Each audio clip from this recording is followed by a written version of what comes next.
Among its thick fur, it revealed Yang Xinshin's palm-sized, delicate little face. Yang Xinshin's gaze looked towards the sky, where the battle between Zhang Yi and Phoenix Ren dazzled the eyes.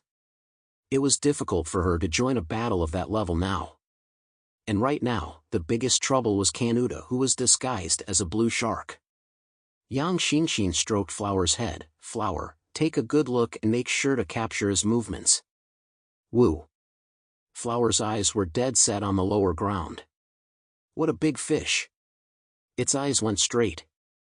Cats were naturally sensitive to fish, it was just that this fish was slightly bigger. And behind Yang Xinshin, an angel with 3 pairs of feathered wings slowly emerged.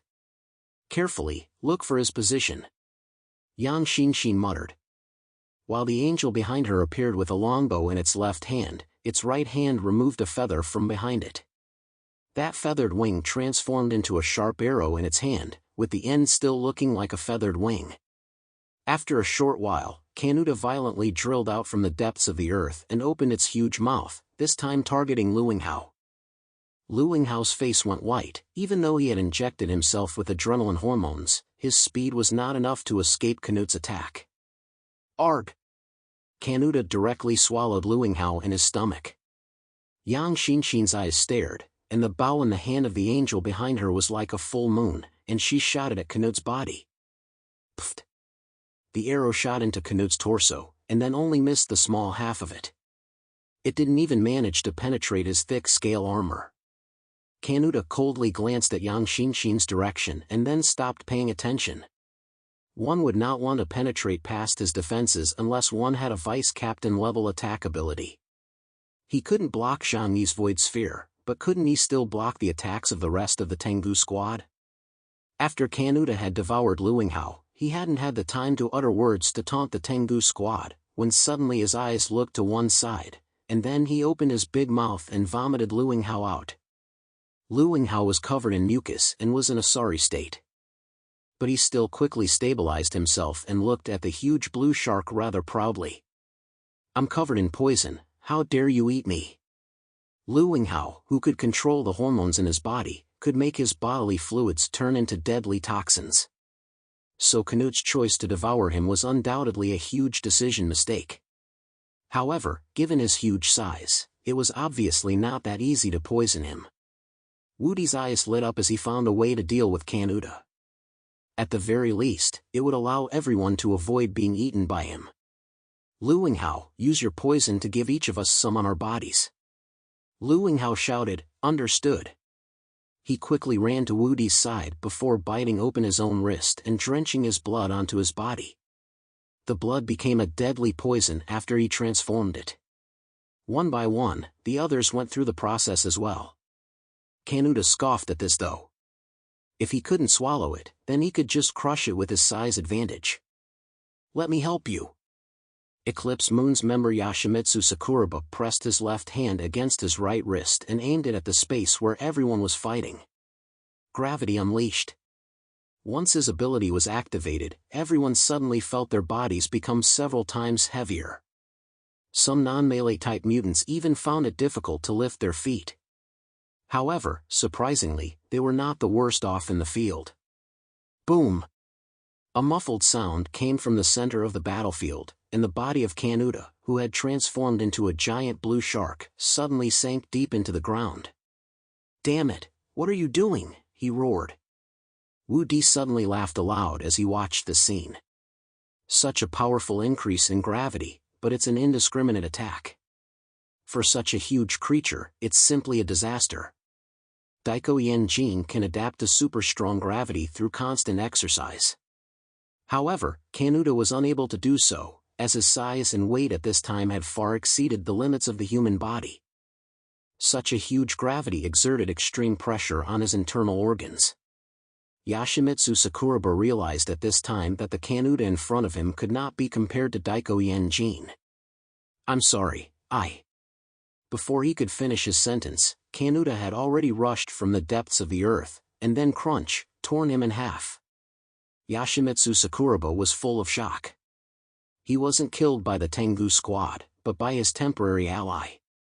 This was the nature of pirates, they would kill even their closest relatives if it touched their interests. The Eclipse Moon pirates didn't care about Yoshimitsu Sakuraba's death either. They couldn't afford to fall out with the Sky Dragon pirates just yet. What's more, among the team, Yoshimitsu Sakuraba was just a minor character at the bottom of the rankings. They're fighting among themselves, Yi said coldly. Shuemiao said, allies who come together because of interests will also turn their swords on each other because of interests. It's no surprise to these two groups of villains. Once Yoshimitsu Sakuraba was dead, the gravity field returned to normal. Kanuta gulped down the corpse of Yoshimitsu Sakuraba.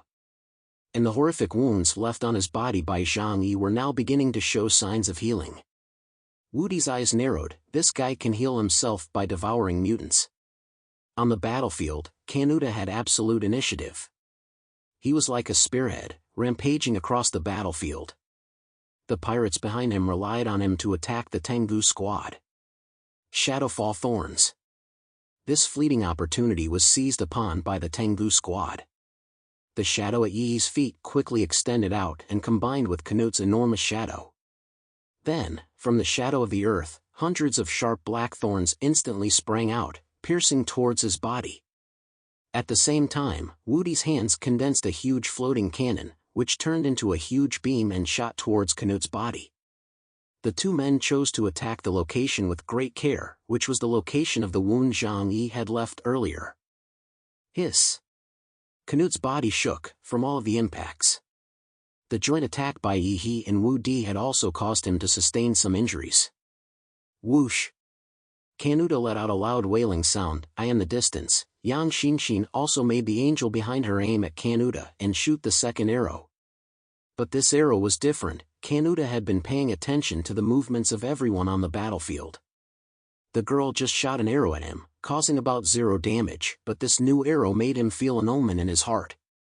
He decided not to resist physically anymore, but to quickly dive underground. The divine arrow missed, and Yang Xinshin's expression was calm, without any sense of loss. Fire! Wu Di shouted, and everyone concentrated their firepower on Kanuta. Origin bullets, floating cannons, shadow-killing arts. More than 10 attacks were fired at the same time at Canute's location. Kanuta saw the scene in front of him and a look of disgust flashed in his eyes.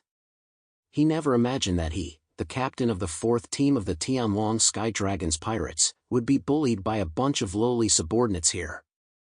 If this were his home turf, then everyone would be killed by him.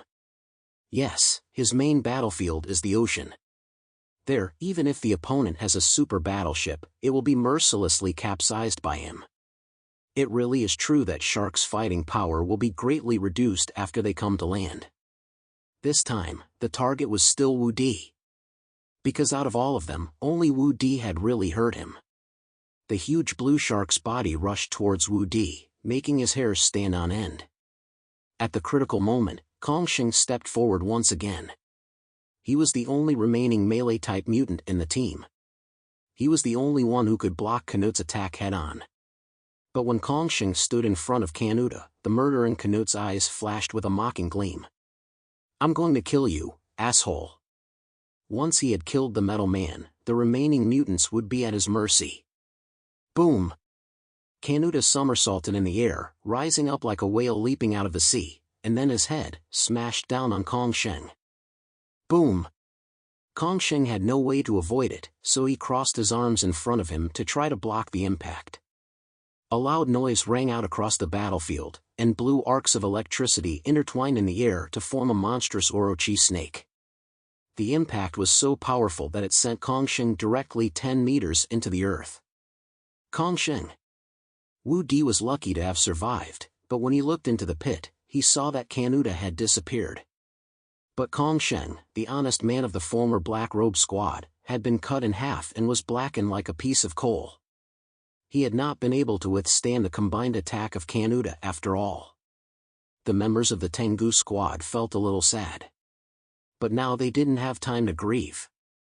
It wasn't the first time they had lost teammates in battle, and if they had been unable to control their grief every time, they would have died on the battlefield long ago. Now that Kongsheng is dead, how are we going to solve the problem on the front? Yi said with gritted teeth. Canute's abilities were too strong. Although he was seriously injured, his level was still too much above theirs. Wu Di was also struggling with this. Zhang Yi, Bai Li Changqing, and Lian Yu, the three major combatants, were all tied up. What were they going to do? There was no other way but to fight to the death. However, the worst was yet to come. On the hill where Eclipse Moon appeared, Jinguji Saikairo was delayed by Zhang Yi for a long time and had to use himself to protect Mayumi Takeuchi. But suddenly, a cunning smile appeared at the corner of his mouth. "It's done," he muttered. The next moment, he leapt up with his Shikigami and joined the battle below. Wu Di saw this scene clearly. His eyes immediately narrowed as he stared at Jinguji Saikairo, who had dropped down near him. He actually gave up protecting the Shrine Maiden?